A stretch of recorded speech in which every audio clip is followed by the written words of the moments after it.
Hi, I'm Raeven, and I'm here in the permanent gallery at Jamestown Settlement to talk today about two of the kingdoms of West Central Africa, Ndongo and Congo.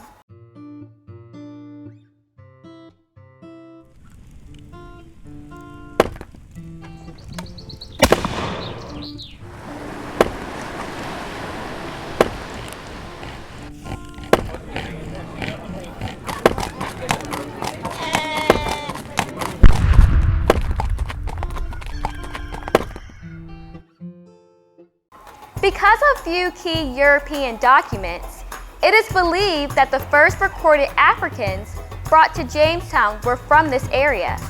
So who were these people? We know they were located roughly around modern-day Angola, and that these different kingdoms had complex societies with kings and queens, large cities, and small farming villages, and widespread trade networks.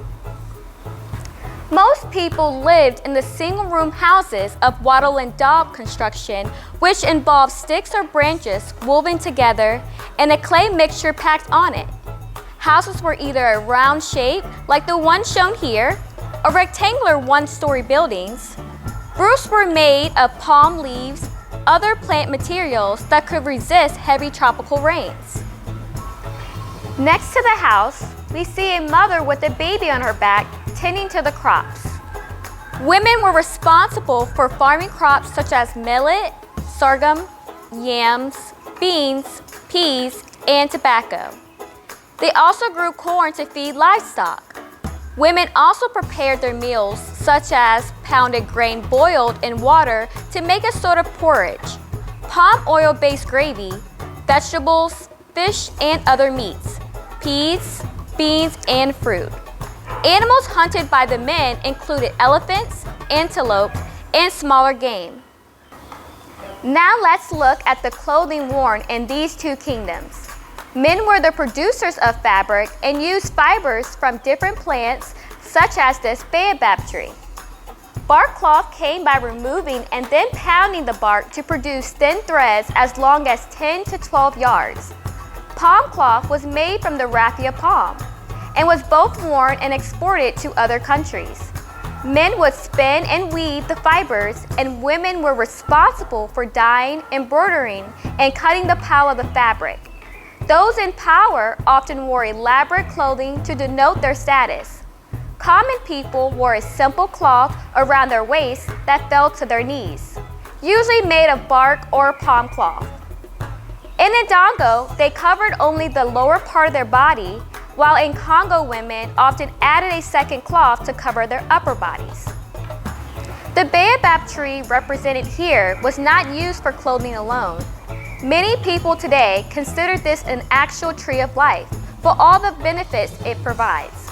First, after the bark was removed for clothing, it would simply regenerate, prolonging the life of the tree.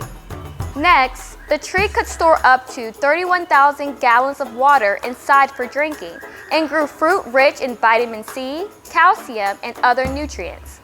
Because of the hollow nature of the tree, it could also be used for shelter. Today, because they do not grow annual tree rings, their age is indeterminate, though some have been carbon dated at over 2,000 years old. Notice the axe this man is using to remove the bark. It has a wooden handle and an iron blade. By 350 BC, Africans learned how to make iron tools. Men produced tools and weapons made of iron, smelted and worked copper alloys, and other metals. Works included various types of knives, daggers, farming implements, spears, and swords. Bellows such as this one had two chambers that were activated by pumping in an alternating rhythm to provide a strong blast of air into the fire, heating the metal and making it malleable enough for shaping. When we think of the government in this area, one person stands out. Queen Njinga became the queen of the Kingdom of Ndongo in 1624 and spent the rest of her life resisting the colonial oppression of her people by the Portuguese. Though not opposed to slavery as an institution, slavery was common in Ndongo. She saw European slavery as exploitative. Queen Ndongo and her people nearly forced the Portuguese out of Angola in the 1640s. She was defeated at the siege of Massagano in 1648. However, in 1656, she signed a peace treaty to guarantee the survival of her kingdom and her royal line. West Central African religion was heavily influenced by Christianity following the arrival of the Portuguese, as can be seen by this cross.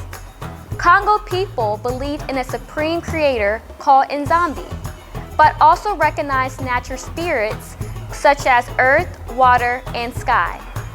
Priests, called Ngangas, were seen as mediators between people and their ancestors or deities. Ancestors were a central part of the traditional religion, and their tombs were used in offerings and prayers. So how did these West Central Africans with a rich culture and complex society end up in Jamestown, Virginia? They were captured and put on a Portuguese ship bound for Veracruz, New Spain, in present-day Mexico. In the Gulf of Mexico, the ship was overtaken by two English privateering ships who took around 60 of the original 350 captives. Somewhere around 30 of these Africans were then left in Virginia, with their names taken away and forced to work for the English settlers. It is important that we not only acknowledge the history of what happened here in the beginnings of the chattel slavery in North America, but we amplify the voices of those whose stories are often left out of the narrative.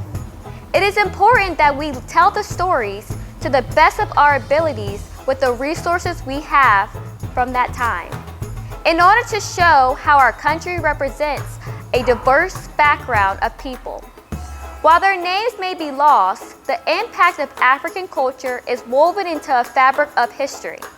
Through foodways, crafts like pottery, and woodworking and oral histories, the resilience and tenacity of those individuals who were captured from their homeland can be remembered and honored.